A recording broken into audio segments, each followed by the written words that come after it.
has been pulled over your eyes to blind you from the truth. What truth? That you are a slave, Neo. Like everyone else, you were born into bondage, born into a prison that you cannot smell or taste or touch. A prison for your mind.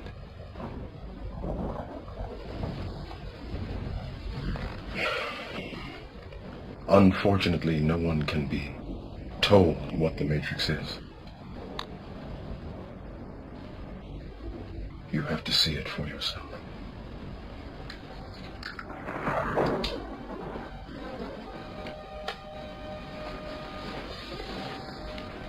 This is your last chance. After this, there is no turning back. You take the blue pill. The story ends. You wake up in your bed and believe whatever you want to believe. You take the red pill. You stay in Wonderland. And I show you how deep the rabbit hole goes.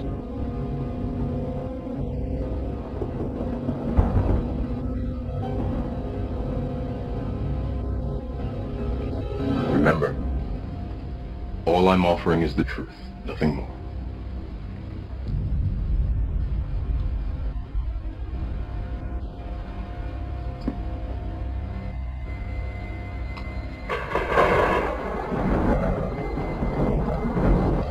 Follow me.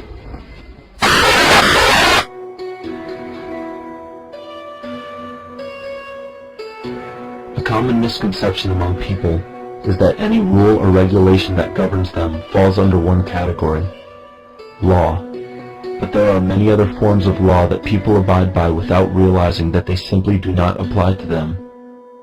Another misconception is that a nation's constitution gives us our rights. A constitution does nothing more than list the rights that we already have. We are born with inalienable rights, endowed to us by our Creator. They are not given to us way. The most a person can do with a right is choose whether to exercise. Maritime Admiralty law is what's known as the law of the water. It is superseded by civil law and only applies to those who willingly contract themselves into it. The definition of Admiralty law is a body of private international law governing the relationships between private entities which operate vessels on the oceans. Let's look at how and why a form of law that is fashioned to govern corporations, businesses, and vessels has imposed its rule over natural human beings. This is all done through a form of word magic. A simple perversion of language has made it possible to convince people around the world that these alternative laws apply to them.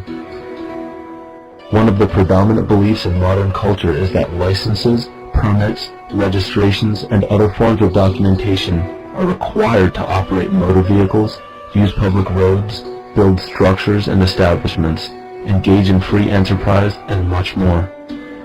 Sadly, these beliefs are based on little to no investigation whatsoever, and are false. This belief structure is perpetuated by Maritime Admiralty law. This form of law to govern ships docking in foreign nations for the import or export of products and resources. It deals with banking and merchant affairs, not civil affairs. When a product is taken off of a ship and brought into a foreign land, that nation takes custody of the resource and accounts for it with a certificate. That certificate marks the birth date of that product in the custody of the respective nation. Think of why it is supposedly required to have a certificate of live birth in the first place. The Barron's Dictionary of Banking Terms defines a certificate as a paper establishing an ownership claim. So right there, you notice that everyone with a birth certificate is defined as being owned. People are used as collateral with other nations because the U.S. is bankrupt. The United States declared bankruptcy on March 9th of 1933. At this point, the U.S. began taking out loans from a private, non-government affiliated corporation called the Federal Reserve. With no money to pay back the loans, the United States began using the citizens as collateral. All birth and marriage certificates are literally warehouse receipts. Just Just look at the similarities of warehouse receipts and birth certificates. Both document the date of issue, a serial number, registration number or receipt number, a description of the product, and an authorized informant to notify the appropriate government agency. With all of this information being readily available, the majority of people are Admiralty law. This is possible through the manipulation of language. This Admiralty law changed the meaning of the word person from a natural living person to a corporation. Driver's licenses, vehicle registrations, auto insurance forms, building permits, gun permits, work permits, tax filing documents, birth and death certificates, traffic citations, and many other forms of documentation that were once believed to be absolutely necessary only applied to persons or corporations. Upon signing such a legal document, you are indirectly waiving your rights under the Constitution and lowering your status to that of a corporation that is created with the same exact name as you. The only way to reconcile your true name from the name of the corporation is to take notice that the corporation has its name in all capital letters. This is known as capitis diminutia maxima. You may take notice that your driver's license, birth certificate, social security card, insurance cards, and more use all capital letters to legally represent the corporation with your name, not you. The corporation is known as an artificial person, whereas you, the human being, are known as a natural person. This deception goes even deeper when it comes to the courts that we attend. When showing up to court, you will notice that there are seats for witnesses behind a wooden fence or barrier. The defendant must cross through the entrance to the other side of the barrier where the plaintiff and judge sit. This act symbolizes the boarding of a ship. At this time, business can be conducted in Maritime Admiralty law. The judge, acting as captain or banker, is responsible for settling the balance between the two sides. This is why there is always a monetary value involved in any court case. The captain is simply dealing with banking. Once the balance is paid, the case is closed. To turn the court case away from Admiralty law where your rights are not protected, you must avoid agreeing to represent the artificial person. This is done by stating that you are the natural person. You don't have a first or last name because those imply corporate title. In a court case, you may state that the court takes judicial notice of your honor's oath of office.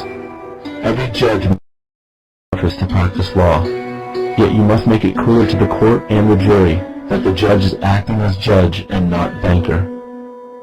Remember that you are a natural human being of the earth. You are not governed by anything but your own consciousness.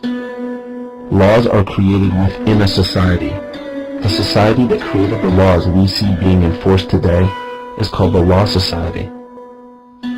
Yet the most beautiful part of this entire deception is the fact that we are not part of the Law Society, so their laws do not apply to us. Judges, lawyers, and law enforcement officers, they're all part of a society. Within that society, they've created their own language that's deceptively similar to English. They have these little things called statutes, acts, and regulations that seem like laws, but they really only apply to those within their society. So that basically means all the traffic violations, minimum age requirements, and everything except for damage to property doesn't really apply to the natural person. Laws only apply to those within the Law Society. The game being played is an illusion. You can simply choose to open your eyes and reclaim the freedom that you were born with, bound by nothing but the limits of your imagination. These are just a few examples of assuring that your rights are being protected. By far, the most important line of defense against this deception is to be aware of the perversion of language, and be absolutely aware of how you form your beliefs and concepts.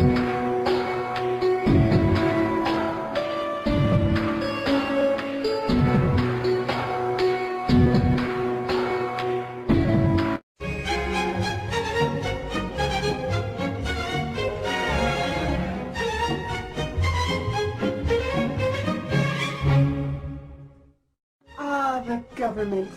It loves you and wants to keep you safe and well. It even wants to make paying taxes, fines, and court costs easier for you. How?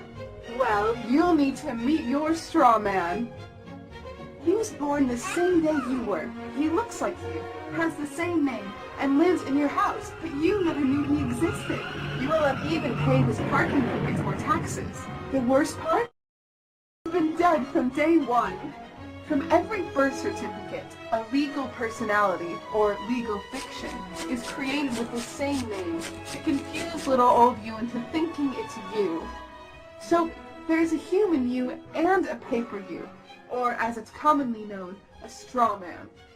So when it seems like government officials, court clerks, or the police are speaking English, they aren't. They're speaking legalese, designed to make you agree to verbal and written contracts without even knowing about it, all spun from Black's Law Dictionary. For example, when the police say, "Do you understand?" you'll say, "Yes." What they are really saying is, "You stand under our authority." Oopsie-daisy, you just created a verbal contract with them. Oh, you clever government. Do you know that whenever you register something, you are handing over title to the person you register it with? That's right. Whenever you register something with the government, they assume it belongs to them. Registered your car? Super! Now you are the registered keeper of your vehicle, and the government can crush it when you don't pay your, straw man's taxes. Expecting a new bundle of joy? Well then you need to register your little darling with a birth certificate. Then they can start the process all over again and create a new straw man for their little one. Isn't that great? So when Junior grows up, he'll be able to generate revenue just like you have. When you notify on your baby by signing the birth certificate, your child becomes a ward of state, and if the government doesn't like what you're doing, they'll assume it's okay to take the child away, or make new rules for things they don't like. Not enough school? Smacking your child? Shouting too loudly? Then it's off to...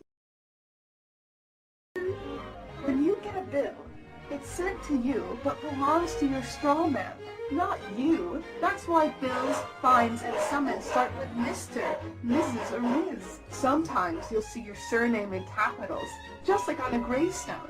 That's because your straw man is dead, and just a silly piece of paper, created before you could comprehend or even consent to it.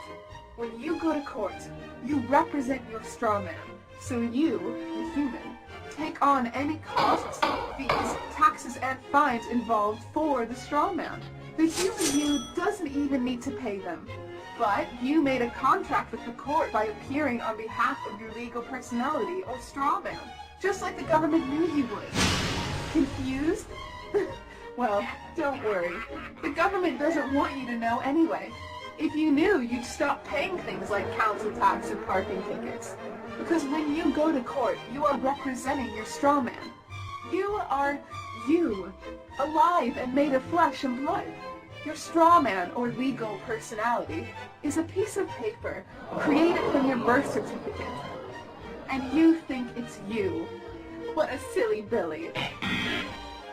Would you like to know more? Well then go over to tpuc.org. Get up, get informed, and get real.